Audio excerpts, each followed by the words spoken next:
السلام علیکم۔ آج ہم بات کریں گے پاکستان پینل کوڈ کے سیکشن 182 کے بارے میں، جس کا تعلق ہے جھوٹا کیس درج کروانے کی سزا سے۔ کیا آپ جانتے ہیں کہ جھوٹے الزام لگانا ایک قابل سزا جرم ہے؟ سیکشن 182 کے مطابق اگر کوئی شخص جان بوجھ کر کسی کے خلاف جھوٹے الزام میں کیس درج کرواتا ہے تو اسے 6 مہینے تک کی قید یا جرمانہ یا دونوں سزا دی جا سکتی ہے۔ لیکن یاد رہے یہ سیکشن نان کوگنیزیبل ہے، ناقابل دست اندازی ہے پولیس۔ اس کا مطلب یہ ہے کہ پولیس خود سے اس پر ایف آئی آر رجسٹر نہیں کر سکتی، کورٹ کا حکم ہونا ضروری ہے۔ اگر کسی شخص نے جھوٹے کیس کی شکایت کی ہو تو پولیس یا کوئی دوسرا شخص کورٹ میں کمپلینٹ فائل کرتا ہے۔ اگر کورٹ سمجھے کہ سیکشن 182 لاگو ہوتی ہے تو وہ پولیس کو حکم دیتا ہے کہ اس شخص کے خلاف کارروائی کی جائے۔ جھوٹی ایف آئی آر یا کیس کسی کی زندگی تباہ کر سکتا ہے۔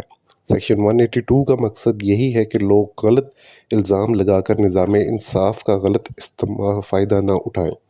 تو دوستو، جھوٹے کیس درج کروانا صرف غلط نہیں، قانونی جرم بھی ہے۔ سیکشن 182 ہمیں اس سے بچنے اور دوسروں کو بچانے کا پیغام دیتا ہے۔ اگر آپ کو ویڈیو پسند آئی ہو تو لائک، شیئر اور سبسکرائب ضرور کریں۔ ملتے ہیں نیکسٹ ویڈیو میں۔ شکریہ۔